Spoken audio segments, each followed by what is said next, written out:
Adama, c'est l'association de développement des arts martiaux adaptés. C'est une association qui a été fondée en 2012 dans le but de promouvoir les arts martiaux adaptés pour les personnes avec des besoins spécifiques. Pour le monde qui sont en chaise roulante, des choses comme ça? C'est pour les personnes avec une mobilité réduite, avec un handicap physique et les personnes avec des troubles du développement et plus spécifiquement les personnes avec un trouble du spectre de l'autisme. Et notre but, c'est l'inclusion dans un groupe régulier. Donc les entraînements sont individualisés et on suit l'avancement de chaque athlète. On a souvent des entraîneurs des assistants entraîneurs pour chaque pratiquant et on s'adapte à leurs besoins.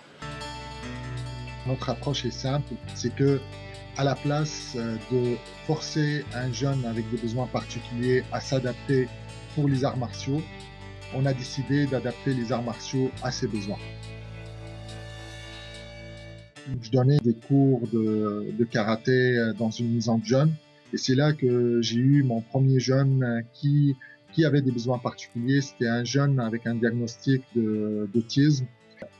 À la fin de la session, ce jeune-là a réussi à avoir sa ceinture jaune en sachant que les premiers cours, il fallait courir derrière lui pour qu'on se place en ligne pour faire le salut. Je me rappelle, au début de chaque cours, et je me préparais spécialement pour lui, pour qu'il puisse avoir les meilleures circonstances pour qu'il puisse réussir.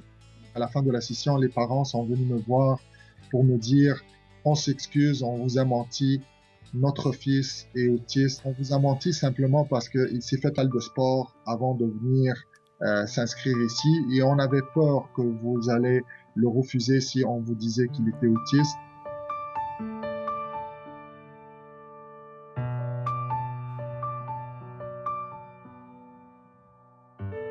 Je me suis renseigné sur l'autisme, dire sa définition, c'est des personnes avec des problèmes de communication et de socialisation. Je dis, moi je viens d'arriver à Montréal et comme immigrant reçu, j'ai les mêmes problèmes de communication et de socialisation.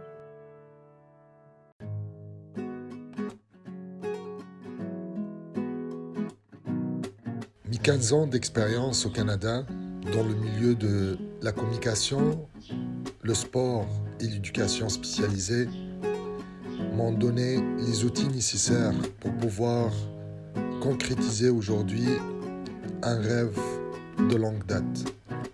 Celui de créer un centre éducatif, un centre qui va servir de ressources, pas juste en Tunisie, mais également en Afrique, pour l'inclusion des personnes avec des besoins particuliers et plus précisément les personnes autistes.